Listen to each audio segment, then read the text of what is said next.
왜 SIA인가? 를 한 번 더 날카롭게 여기서 한 번 더 확인하겠습니다. 어업인들이 환경영향 평가만으로는 부족하다고 말할 때 그 말은 환경은 중요하지 않다가 아닙니다. 정반대입니다. 환경은 중요합니다.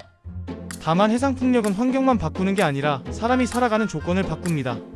어업인들이 SIA를 강력하게 요구하는 이유는 해상풍력이 그들의 삶의 질, 경제적 기반, 공동체 지속성에 미치는 유무형의 타격을 숫자로 증명하고 보상받고 싶기 때문일 수도 있다.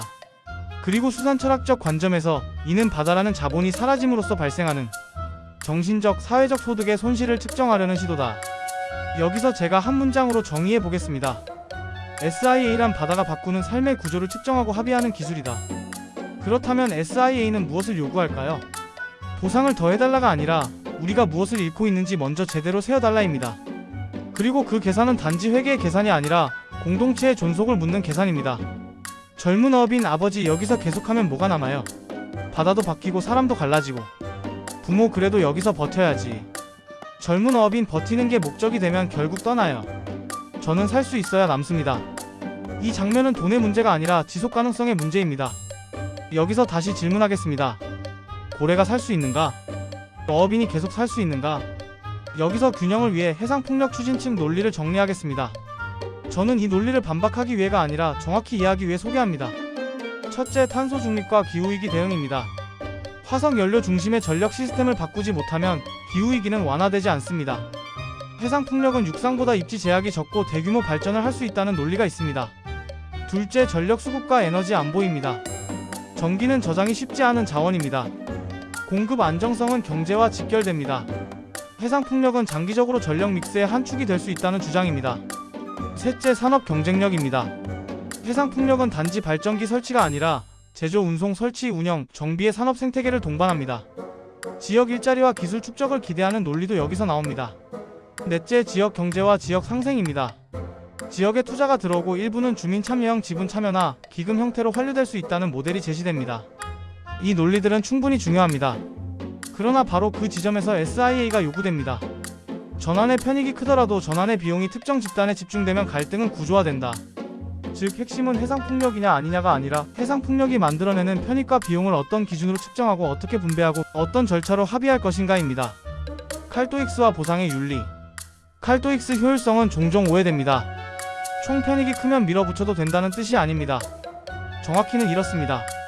총 편익이 총 비용보다 크다면 이론적으로는 승자가 패자를 보상할 수 있다. 따라서 그 정책은 잠재적으로 바람직할 수 있다. 하지만 현실의 질문은 바로 다음 줄입니다. 그 비용을 누가 어떻게 어떤 기준으로 보상받는가? 여기서 SIA의 역할이 또렷해집니다. 보상 논의의 출발점은 금액이 아니라 항목입니다. 무엇이 비용인지 합의하지 못하면 금액 합의는 불가능합니다. 예를 들어 경제적 손실만 보더라도 어획량 감소만 계산하면 보상 끝이라고 말하기 쉽습니다. 조업구역 축소로 인한 유류비 증가, 어구 손실 가능성, 전후방 산업 매출 감소, 무형자산 가치 하락. 이게 빠지면 계산은 깔끔해지지만 현실은 더 거칠어집니다. 사회적 자본을 어떻게 지표로 볼 것인가? 사회적 자본은 말로는 쉽습니다. 하지만 실제 평가 항목으로 넣는 순간 굉장히 어려워집니다. 왜냐하면 신뢰는 기록이 아니라 관계에 남기 때문입니다. 그럼에도 SIA의 관점에서는 사회적 자본을 최소한 관찰 가능한 현상으로 번역해야 합니다. 저는 여기서 방법론적 제안을 한 번 더 구체화해 보겠습니다. 신뢰는 직접 측정이 어렵다. 대신 신뢰가 작동하는 흔적을 본다. 예를 들면 다음과 같습니다. 공동사업 참여율, 어촌계, 공동작업, 공동판매, 공동장비 운영 등. 회의 출석률과 의사결정 참여의 다양성, 특정 집단이 독점하는가. 갈등 이후 중재, 조정기구의 작동 여부, 비공식 조정 포함.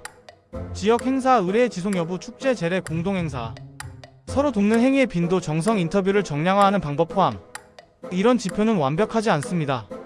하지만 완벽하지 않다는 이유로 0으로 두는 순간 사회적 자본은 늘 정책의 사각지대로 밀려납니다. 그 비용은 장부에 기록되지 않기 때문입니다. 주민회의 예전엔 조업 끝나고 같이 밥 먹었어요. 지금은 마주치면 피합니다. 주민비, 그때 말 한마디가 아직도 남아요. 사회적 자본의 손실은 사건이 아니라 일상의 균열로 나타납니다. 비실한 가치, 경관, 심리, 생태계, 서비스의 선택 가치. 수치화가 어려운 지점을 정확히 세 가지로 집어낼 수 있습니다. 첫째, 향유, 소득과 심리적 가치. 수평선이 가로막힐 때 느끼는 상실감, 자긍심의 훼손은 가격이 없습니다. 하지만 가격이 없다고 가치가 없는 건 아니죠. 오히려 그런 가치가 무너지면 사람은 떠날 이유를 갖게 됩니다. 둘째, 사회적 자본과 신뢰의 파괴. 이건 기술로 해결하기 어렵습니다. 보상금은 갈라진 마음을 자동으로 봉합하지 못합니다. 그래서 절차가 중요해집니다. 셋째, 생태계 서비스의 잠재적 가치. 바다는 당장 어획량으로만 평가되지 않습니다. 탄소 흡수, 생태적 조절 기능 같은 미래의 선택 가치를 현재 가치로 환산하는 데 논란이 따릅니다. 하지만 논란이 있는 가치를 0으로 처리하면 그 정책은 늘 미래를 할인해버립니다. 여기서 다시 질문이 돌아옵니다. 고래가 살 수 있는가? 이 질문은 감정이 아니라 생태계 서비스와 지속 가능성의 질문입니다. 그리고 곧바로 다음 질문이 이어집니다. 어업인이 계속 살 수 있는가? 이 질문은 경제와 공동체 심리와 권리 절차의 질문입니다. CVM, 삶의 만족도 접근의 주의점. 수치와 기법으로 CVM과 삶의 만족도 접근법을 제시합니다. 저는 여기서 실무적 주의점을 짚어야 합니다. 첫째, CVM에서 WTP와 WTA는 결과가 크게 다를 수 있습니다. 사람들은 지불할 용의보다 있는 대가로 요구하는 보상을 더 크게 말하는 경향이 있습니다. 그건 욕심이라기보다 인간의 손실의 피성향입니다. 따라서 설문 설계는 공정해야 하고 질문의 맥락을 투명하게 공개해야 합니다. 둘째, 삶의 만족도 접근법은 행복을 돈으로 환산한다는 윤리적 거부감을 부를 수 있습니다. 하지만 이 방법은 행복을 돈으로 환원하려는 게 아니라 정책이 삶에 미친 충격을 공적 언어로 번역하려는 시도에 가깝습니다. 결국 핵심은 이런 기법이 정답이 아니라는 사실입니다. 정부 가이드라인의 핵심은 결국 수치화하기 어려운 것은 합의로 한다. 계산기가 답을 주지 못하는 부분은 민관협의체라는 테이블에서 지분 참여나 복지기금 같은 현실적 타협점으로 변환됩니다. 즉, 측정은 합의를 대체하지 못합니다. 하지만 측정이 없으면 합의는 더 쉽게 힘의 논리로 흘러갑니다. 민관협의체가 형식이 되지 않게 만드는 조건. 민관협의체가 의무화된다고 해서 자동으로 상생이 되진 않습니다. 형식이 되지 않게 만드는 조건이 필요합니다. 제가 제안하는 최소 조건은 6가지입니다. 정보의 원문 공개, 요약본이 아니라 데이터와 가정 모델을 공개, 의제 설정권의 공유, 사업자가 정한 의제만 논의하지 않도록, 대표성의 다양성, 선주 선언, 여성 어업인, 청년, 비어업 주민까지 분화, 독립적 검증체계, 제3자 검증과 이의제기 절차, 합의의 이행장치, 상생협약을 선언이 아니라 계약 예산으로 연결, 지속성 공사 전, 중, 후 모니터링과 재협상 조건 명문화. 사업자, 이 정도 보상이면 충분하지 않습니까? 어업인 대표, 금액을 먼저 말하지 맙시다. 무엇을 잃는지부터 합의해야 합니다. 바로 그 순간 협의체는 행사에서 정치로 바뀝니다. 나쁜 의미가 아니라 공적 조정의 의미로. 마을의 지속성. 이제 정말 마지막 결론입니다. 현재 울산 등지에서 어업인들이 요구하는 사회적 영향평가는 단순한 현금 보상 액수 산정을 넘어 우리가 바다를 내어준 후에도 이 마을이 사라지지 않고 유지될 수 있음을 증명하라는 실존적 요구입니다. 이 문장을 저는 오늘 영상의 결론으로 다시 읽고 싶습니다. 보상은 끝이 아니라 지속성의 시작이어야 한다. 그리고 다시 묻겠습니다. 고래가 살 수 있는가? 어업인이 계속 살 수 있는가?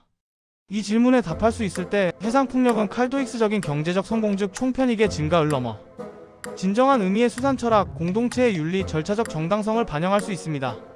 여러분께 마지막 댓글 토론 질문을 다시 남기겠습니다. 여러분이 생각하는 합의 가능한 전환의 최소 조건은 무엇인가요? 비시장 가치를 보상 구조에 넣을 때 현금 외에 어떤 방식, 지분, 기금, 일자리, 시설이 더 낫다고 보시나요? 해상 풍력의 편익을 인정하더라도 어떤 절차가 없으면 추진하면 안 된다고 생각하시나요?